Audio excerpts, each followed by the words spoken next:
ladies and gentlemen. The story you are about to hear is true. Only the names have been changed to protect the innocent. NBC brings you Dragnet.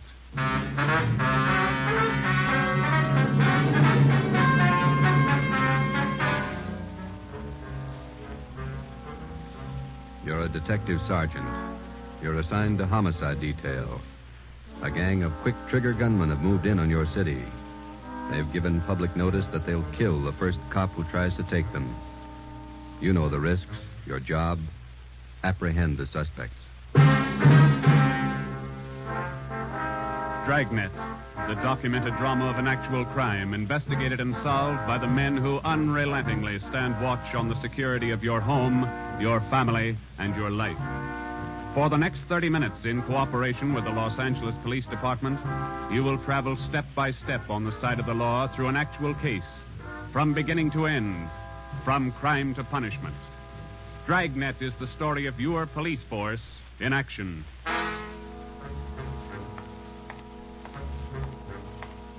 It was Wednesday, April 17th. It was warm in Los Angeles. We were working the night watch out of homicide detail. The boss is Ed Backstrand, chief of detectives. My partner's Ben Romero. My name's Friday. I was on the way back from the record bureau. It was 4 minutes to 6 when I got to room 42. Homicide. Say, Ben, I pulled the package on the Raymond killing. And that proves you can still read, Friday. He said it, Joe. Your pal, Fred Lindsay. Hiya, Fred. What's doing? Busier than you are. We know what we're looking for. Just having a little trouble finding them. That's the way it is with automobiles. They misplace so easy. Not normally, they don't. We got a small-size epidemic on our hands. Well, don't let us keep you, Fred. Just ducked in here for a breath of calm air and to invite you to dinner for the last time. The wife and I are still waiting for the first time. How about it, Joe? Ruth's got a new pressure cooker. Your sister-in-law visiting you again, huh? No, on the level. Not selling a thing. Come on. Who is it this time? My cousin. But she's awfully pretty, Joe. Oh, why do you guys insist on trying to marry me off? Me and Fred went down fighting, but it kind of grows on you after a while. Now, tell me, what is it about a married man? Just can't stand to see one single man left in the world. How about it, Joe? Tomorrow night at 7, okay? Okay. Tell Ruth I'll be there. It figures that he's got to run out of kinfolks pretty soon. Fine, we'll be expecting you. Got a stakeout tonight, but tomorrow I'll be clear. Anything big? Nothing definite, Ben. Just to follow up on those stolen cars. See you, men. So long, Lindsay. Joe, you'll like my cousin. Oh, never say die. What a character. You just catnip to women, Joe. Yeah. Well, here's that Raymond package. Let's check those dates that Backstrand wanted, huh? Wednesday, April 17th was just routine. A dinner date I tried to get out of, some paperwork that the chief wanted done, and a hot, sticky day. Too hot to wear a suit of clothes. Sometimes it's like that. A day starts out being routine, and by the time it comes of age, it's got a personality all its own. At 10:23 that night, Ben and I were just finishing up the paperwork, and Ed Backstrand opened his office door. Friday, Romero, just got a hotshot call. What you got, Skipper? Hold up and shooting at Hooper and Esperanza, code 3. Code 3, that means red light and siren. It was 10:32 when Ben and I pulled up at the corner of Hooper and Esperanza. It was a bar in the basement of a building on the south side of the street. A radio car was there, and the two officers were holding the crowd back. A man was talking to one of the officers who turned and pointed to us. As Ben and I got out of our car, the man hurried over to us. You're the detectives? That's right, Sergeant Friday. My name's Cummings, R.L. Cummings. I own the bar. This is terrible. There was a gunfight downstairs. Uh-huh, come on. Where's the ambulance? One of the officers in the radio car said we needed the coroner. Did you see the actual shooting? No, I didn't. Here's the fellow that was shot. Oh, there's Jones from the crime lab. Hello, Friday. Romero. Hi, Lee. What do we got here? Pretty bad. Looks like a shotgun. Close range. He really got in the way of it. Ben. Yeah. It's Fred Lindsay. Motor theft. He was on a stakeout, Lee. Tell us about it, Mr. Cummings. You know this fellow, Sergeant? Yeah, we know him. What happened?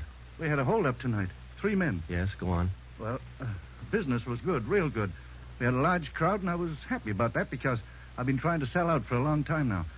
I've been showing the place to different parties all week long. I had a fellow coming over tonight to take a look at it. What time was that? A little less than an hour ago, about 9:30. I see. Go ahead.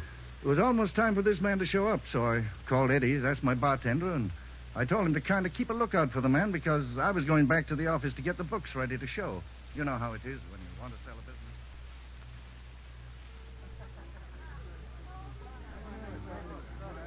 You'll watch for him, Eddie? You bet I will. If you want me, I'll be back in the office. Keep your mouth shut and stand still. Huh? You own this bar, don't you? Well, yes. What is this? You're the boy we want to see. Which one are you? All three of us. What's going on? What's it look like, genius? Just a stick-up. I haven't any money. You go to the bank on Thursdays, don't you? Well, I made my deposit today instead. I've been watching you for a month now. Don't give us that. You go to the bank on Thursdays. Now, come on, hand it over. I'm telling you the truth. I usually go on Thursdays, but I went today instead. You're lying, Ace, and we ain't got much time. Look, you can have all the money I've got on me. I think it's about $200. But that's all I have. Here. Why you argue with him? Take what he's got and we'll shake the customers down. No, please don't do that. You got my money. Isn't that enough? No, it ain't. Come on, let's go out front. That's about all I remember, Sergeant. When I come around, I was lying on the floor of my office. You better have somebody take a look at that cut on your face. Yeah, I'm going to right away. There's my bartender. He saw the fight. What's his name, Eddie? Yeah. Eddie. Yes, sir? These men are detectives, Eddie. Will you tell them what you saw? Oh, it was pretty rough. And tell us what happened when they started to shoot. That fellow the coroner just took out of here sure was long on nerve. Took on all three of them single-handed. Uh-huh. Tell us what you saw. You ought to get that fellow's name. Sure had a lot of nerve. Took over just like he was a cop. He was a cop. Now, what did you see? I pegged him for a cop. Well, he was sitting up at the bar. Been nursing a bottle of beer for about an hour. I was keeping an eye on the front door, watching for this fellow the boss wanted to see. So I didn't see the three hold-up men come through from the back. But I heard them.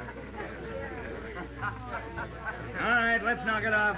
You can all see this shotgun. Anybody make a move and I'll blow your head off. Demas, cover the front door. Got it. Sickle, shake him down. Okay, gents. You guys in the band, keep that music going. The rest of you people turn around and face the bar. Put your hands on top of the bar and leave them there till we tell you to move. Come on, hurry up. Knock it off.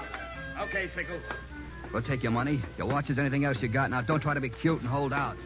All right, you, take off the watch. I'll get your billfold. You, lady, let's have the ring. This Come man on, they take called the Sickle went right down the line. Took everything he could lay his hands on. This cop, your friend, was facing me at the far end of the bar. He was standing there just like the others. He kind of leaned toward me a little. Can you see the guy with the shotgun? Yeah, Where is he? center of the room. The other guy still at the door? Yeah, Got his gun out? holding it in his right hand. How far down the line is the other guy? About 10 people away. Hey, you two down at the end there. Knock it off. Hurry up, Sickle. Doing the best I can. Come on, let's have the purse, lady. You, next to the lady here, get the watch off. I'll take this wallet over. How far away now? He's getting closer. But we better shut up like he says. I'm going to take the one with the shotgun first. He'll blow you to pieces. I got a gun. How far away is that guy now? I thought Jans told you two to shut up. All right, Sickle, try to move and I'll break your back. Let me go. Go ahead and shoot, Jans. Get away from him, Sickle. All you people at the bar, down on the floor. Okay, you with that shotgun, grab it. Demas, can you get a shot at him? Not without hitting Sickle. Come on, you, I'm waiting. You got us all wrong, boy. We like Sickle, but not that much. The cop was holding Sickle as a shield. When the big guy let go of the shotgun, both the cop and Sickle ducked. The cop didn't get hit. But this man Sickle fell over on his face, grabbed at his arm. The man with the shotgun went down on one knee, holding his stomach. The man at the door took a shot at the cop, but he missed. Then the cop fired 3 shots at the man by the door. Looked like the first 2 missed, but the last one caught the man in the leg and he went down. Well, by this time, the big guy with the shotgun had recovered enough to hold his weapon again. I tried to warn the cop. Look out! The guy with the shotgun! I see him. The cop pointed his gun and pulled the trigger, but he was out of shells. Boy, Sergeant, my stomach knotted up when I heard that hammer fall against those empty chambers.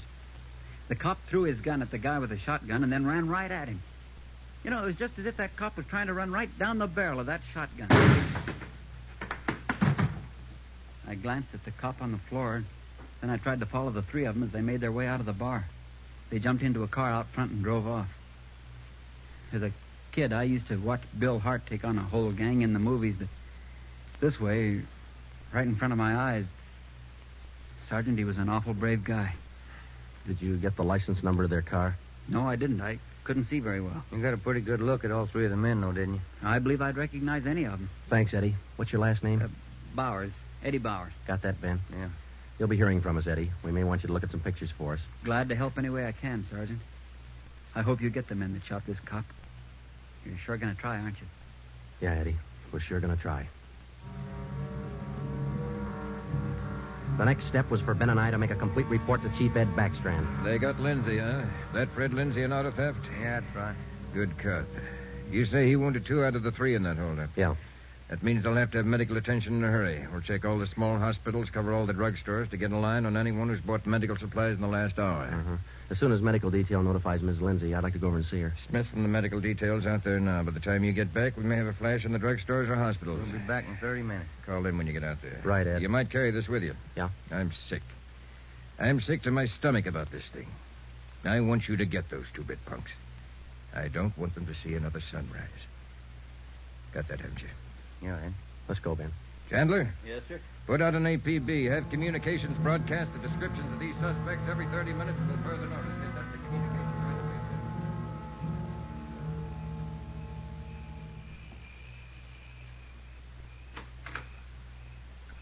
Hello, Joe. Come in. Thanks, Ruth. Sit down. Ruth, you know how we all feel. It's all right, Joe. You're married to a cop. I guess you're meant to expect things like this. He'd like that. Fred and I used to discuss the possibility of this. Used to worry about him. I used to worry a lot, Joe. All those nights when he was away and the days, I used to worry. Now I know he's safe. Anything you want or you need? Thanks, no, Joe. Anything at all that I can do? Yes, Joe. I think there's something you can do. You and Ben are assigned to this case, aren't you? That's right. Then be careful. Thinking that you and Ben will have to face those killers. Ben's wife. Be careful, Joe. Yeah, Ruth, we will. Oh, sure. I want to see you get the men that did this to Fred. More than anything, I want that.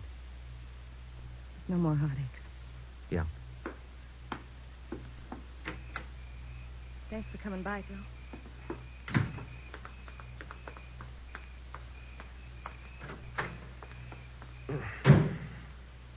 How'd you take it, Joe? Let's go. Joe, how'd she take it? You're married, Ben. You figure it. It was 11:30 when we got back to Central Division. As we walked into the squad room, Backstrand was waiting for us. Righty, we just got our first lead. We've located a druggist who said he sold some medical supplies to a man about 45 minutes ago. There's the address. Pretty close to the scene of the shooting. Hop out and see him right away. The Rex Pharmacy was exactly 14 blocks from the Red Feather Bar where the shooting took place. Rex Pharmacy was like your corner drugstore, complete with apothecary jars and shower curtains. The druggist was the same little man who's been prescribing sulfur and molasses since you were a kid in school. Just about ready to close. What can I do for you, gentlemen? We're from the police department. I've been halfway expecting you fellows. We got a report that you sold some medical supplies to a man about an hour ago. Yes, sir, that's right. It's like I was telling those other officers that were here a while ago. There was something funny about that little fellow. How you mean? Well, for one thing, he came in here sweating quite a bit. Of course, it's a warm night, but he seemed terribly nervous. Anybody with him? No, he was all by himself. What did he buy? Well, it wasn't so much what he bought, but how much. What do you mean? You know how most people buy iodine, a little 10-cent bottle. He bought a couple of pints. Then there was all that gauze and adhesive tape. Bought enough to repair a small army. Cotton, box of swabs. Then he asked me something that made me wonder. What was that? Asked me if I had something to probe with. That's just the way he said it. Something to probe with. I asked him, what do you want to probe for? What'd he say? Said a splinter. I told him a sewing needle would do the trick. He said forget it, and then he paid me and walked out. Uh-huh. Could you describe the man? He's a small man, dark. Like I said, awful nervous. You think you could identify him? Oh, sure I could, if I ever saw him again. Well, did he leave on foot, or was there a car outside? Left in a cab, parked right out in front. Couldn't miss it. Did you happen to take down the license number? Well, no, I didn't. But I did jot down the taxicab number. Would that help? Taking down cab numbers isn't exactly in a druggist's line, but because he had the presence of mind to do that one small thing, we accomplished in 10 minutes what could have well taken as many weeks. Maybe with this small wedge, we could do what Backstrand wanted us to do, get the killers before another sunrise. Well, it was close to midnight when we stepped into the drugstore phone booth. I called the cab company, got the night supervisor. I gave him the number of the cab, and he checked his location chart. Cab 375 was operating out of a stand at Wilshire and Greenhaven. He was the right driver, and he remembered the fare. Sure, I know who you mean. A little guy seemed in a big hurry. It was a long fare, though. I took him out to Inglewood. Wait till I check my log sheet. I'll give you the exact address.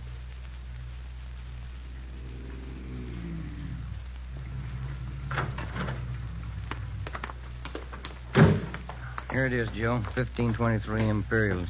The room and half. Yeah, come on. We'll check with the landlady. Kind of late, Joe. Yeah, let's stand away from the door, huh? Might not be the landlady who answers. Yes, what do you want? Police department. Oh, just a minute. Let me see your badge. There you are, ma'am. I'm Sergeant Friday. This is Romero. Homicide. All right. Now, what do you want? I run a good, clean rooming house It's here. not the house, lady. It's one of your tenants. Which one? That's what we want you to help us on. Look, do you men know what time it is? Come back here in the morning. Sorry, this can't wait till morning. Well, I'm not going to invite you in. We'll talk right here on the porch and keep your voices down. My tenants work during the day. Whatever you say, ma'am. Now, what is it you want to know? We're looking for a small, dark man. Well, I got 3 here. Could fit that description. No, he came in late tonight, about 45 minutes ago. I wouldn't know about that. I don't spy on my people. This is very important. You'll have to keep your voices down. Sorry. He's dark and he's small. Oh, I didn't just say he was dark. You must mean Mr. Tyndall. What's he done? What's his room number? He's in room 10, but I can't allow you to tramp up and down the stairs at this hour. You'll wake all my roomers. We'll be as quiet as he wants us to be. Now, what do you mean by that? Is there going to be trouble? I don't know, lady. Where do we find number 10? The end of the hall, last room on the right, and keep your voices down. If you'll just wait in your room, lady, we'll call you for won't you. Okay, here we are. Now keep the door clear, Ben. We might have trouble. Think they all in there? We'll know in a minute.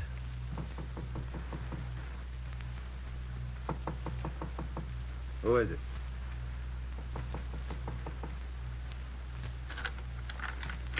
What do you want? Police department. I'll try this closet, Joe. What do you want with me? What are you looking for? Closet's empty. What'd you say your name was? Tyndall, Bob Tyndall. New name, but same face, huh, Joe? Yeah, how long you been out of jail, Tenny? My name ain't Tenney, it's Tyndall. Your name's not Tyndall, it's Sam Tenney. We sent you up on a robbery charge 4 years ago. Now, isn't that right, Tenny?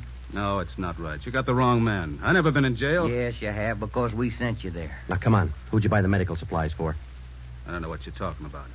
Look, Tenny, it's a hot night and it's late, so let's cut out the smart talk, huh? Who'd you buy those medical supplies for? Tenny, look, you're a 2-time loser right now. Who are you shielding? You got nothing on me. I ain't done a thing. We can prove that you bought those supplies tonight, and it can go kind of hard on you. So let's open up. I haven't been out of this room all night long. We got a druggist and a cab driver who will make a liar out of you. I still don't know a thing. That cab driver hauled you home here 45 minutes ago. Where were you? I was out on a date. Is that who you bought the medicine for? Ben, call the druggist and get that cab driver. We'll take Tenny downtown. All right. All I did was buy the bandages and stuff. I got nothing else to do with this. Who'd you buy the stuff for? Now, you know everything else. You'll figure it. Oh, now, look, punk. We know there were 3 of them. One of them killed a cop. We're going to get to him, and Tenny, you're not going to stand in our way. He killed somebody. He didn't tell me that. Who didn't tell you? I don't want any part of murder. I'm going to tell you who it was, but I'm clean.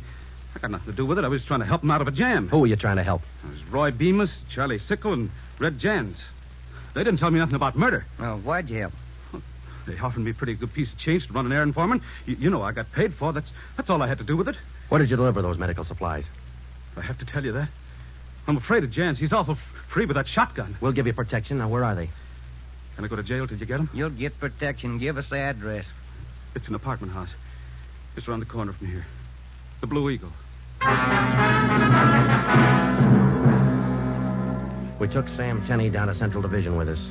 On the way downtown, he told us that Red Jantz and the other 2 had their room at the Blue Eagle barricaded. Tenney said that they told him that they'd kill the first cop who tried to take them. Well, we knew they were wounded. He told us that Sickle had an arm wound, Bemis got it in the leg, and Jantz had a slug in his side. We figured they'd be weak from the loss of blood, and we could take them easy. You'll never take those guys easy. Sure, they lost a little blood, but they had enough fight left to stack that room. And they got enough left to kill you if you try to take them. On the way to headquarters, we stopped at an all-night drive-in and called Ed Backstrand. We told him we had a radio car watching the Blue Eagle. We gave him the whole story and told him we were on our way in. By the time we checked into Homicide, Ed had the plan all mapped out. It was 2:25 a.m. Here's the map from the city engineers. It's one city block bounded on the north by Hawthorne Street, on the south Lawndale Avenue, on the east 16th Street, and to the west 17th. The Blue Eagle apartment house is right here on 16th and Hawthorne. West of the Blue Eagle is a private residence. South of the Blue Eagle on 16th is a vacant lot. There are 12 apartments in the building. The men we want are on the second floor, number 11. And that apartment faces east on 16th. How do you want to handle it, Ed? Now, Baker and Moorheim will evacuate the private residence. Friday and Romero clean out the apartment building. Right, Skipper. All traffic is being diverted. The entire block is completely isolated. We'll throw up a cordon. As soon as we clear the residence, nobody goes in, nobody goes out. Will you brief us again when we get there, Ed? I'll give you all the briefing you need right now. Get this. These guys have already killed a cop. I don't want to lose any more. You know they're heavily armed and they're desperate. Have the men draw shotguns, tear gas, and Tommy guns. I'll take care of that, Skipper. All right. Now, we're not going in after these punks like tin horn heroes. We're going after them, and we're coming out alive. All of us. What time is it, Friday? 2:37. Not much time till sunup, is it? It was a code 2. That means red light and move fast. Backstrand figured we needed 6 squad cars, 4 men to a car, the police public address truck, ambulance, and floodlights. Ben checked out the weapons to the men, and by 2:46, we pulled out of the Central Division garage. We slid into the area at 3:20 a.m. The 6 squad cars and the public address truck took up their positions. The floodlights were rigged and ready to turn on at Backstrand's command. The machinery was set to roll as soon as we got the neighborhood cleared. Ben and I evacuated the Blue Eagle apartment house. How many does that make, Joe? Well, we've cleared 9. 2 to go. Here's apartment 10. The killers are right next door. Joe, I'd like to kick that door in right now. Take your time, Ben. We'll get to him. Quiet now.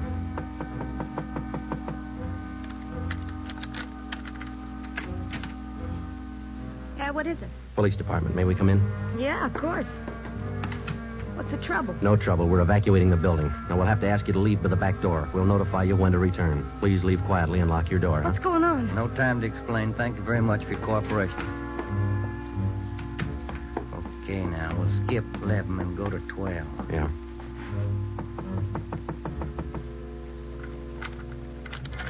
Yeah? Who are you? Police department. Can we come in? Sorry to disturb you at this hour. We're evacuating the building. Please hurry and leave quietly by the back door. You'll be notified when to return. Lock your door when you leave, thank you. It was 4:10 a.m. Everything was set now. The neighborhood was completely cleared. The entire block was empty except for apartment 11 on the second floor of the Blue Eagle. I left Ben to watch the door of apartment 11. I went downstairs and across the street to join the rest of the men. It was Ed Backstrand's show from here on.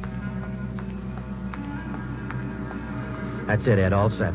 Baker, Moorheim, all clear? All clear, Chief. Baker, you and Moorheim take 3 men and cover the rear of the building. Right. Is that detail covered Hawthorne Street? They're all set, Ed. How about the vacant lot? Taken care of. The rest of you men? Yeah. Friday and I are going into the building. We'll try to get him to come out now. Johnson. Yes, sir? Come with us and keep us covered. Let's go.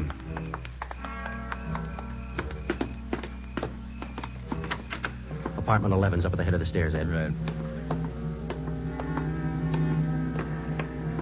Any action, Romero? Not a thing, Skipper. Keep down, all of you. I'll try to get him out. Gents, Demas, Sickle, you're all alone. The building's clear. Come on out with your hands behind your head. Come on out, gents, or we'll come in and get you. You hear me? I hear you, Ed. Come on, let's get out to the street.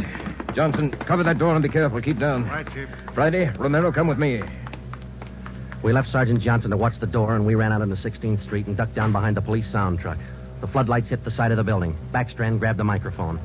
Chance, Bemis, Sickle. You've got 30 seconds to come down out of that room. Walk out backwards with your hands behind your head. Stay together. Don't fan out. 30 seconds, Chance. They're making it tough, Ed. Romero, lob some tear gas through that window. Right, Skipper. Come on out, Bemis. We're giving you a chance. That's more than you gave that cop in the bar. Come on out. That's Jance, Ed. He isn't coming out. They must have got Johnson because they're in another room. Shoot the gas in there.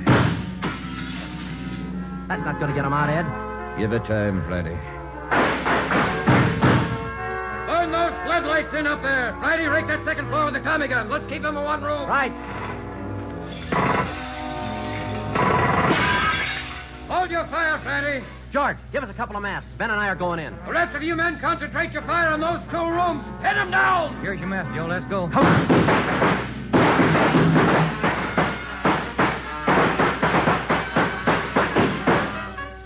Put that mask on, Ben, and keep down. Yeah, wait a minute. Somebody coming down the inside stairs. Duck, Ben. He's got a gun. I got one, copper. Get out of my way. Stop it, you. You haven't got a chance. I'm coming through, copper. Think I stopped him, Joe. Can you see Johnson? No, it's too much gas in there. All right, you 2 up there. We got one of you. The other 2, come on out. Joe, think we got him? I don't know. Can you see Johnson? No, Joe. It's still too thick in there. I'm going in, Ben. Cover me. Come on. We know there are 2 of you up there. Just one, copper. Throw your gun down the stairs ahead of you. Hurry up. Shotgun, Joe. Jance. I see him. I'll take him at the foot of the stairs. All right, I got my hands up. I found Johnson, Ben. All right, Jance, outside. Come on. Move. Put the handcuffs on him, Ben. I'll cover you. How's Johnson? I don't know. Ed, get the ambulance crew over here. Jance, who's this other guy we got? Bemis. How about Sickle? I said just one, didn't I, copper? Never mind the smart talk, Jance. Now just answer the question, huh? Sickle wanted out of it a long time ago, so I let him out. He's upstairs. I let him out the back way. Mean you shot him? He wanted out, didn't he? All right. We'll take him in. Johnson's in the ambulance. I'll see you in the office. Yeah. Right, Skipper.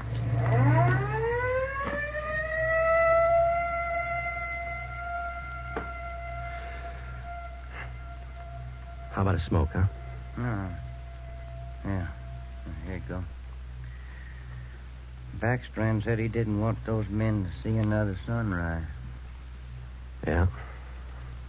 5 minutes to 5, Joe. Sun ought to be up. Yeah.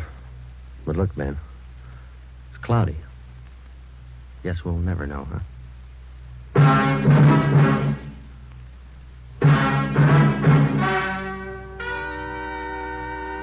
The story you have just heard was true. Only the names were changed to protect the innocent. Edgar Red Jans, the sole survivor, was tried and convicted and sentenced to be put to death in the state penitentiary in the manner prescribed by law.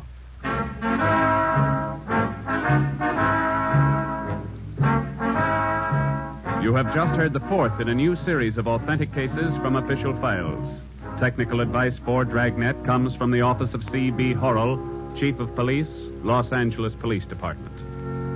Tonight's program is dedicated to radio car patrolman Forrest E. Sawyer of the Denver, Colorado Police Department, who on the evening of March 8, 1937, gave his life so that yours might be more secure.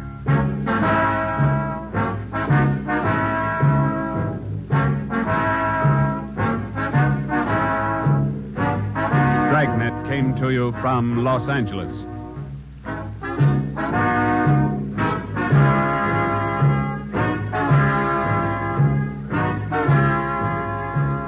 This is NBC, the national broadcasting company.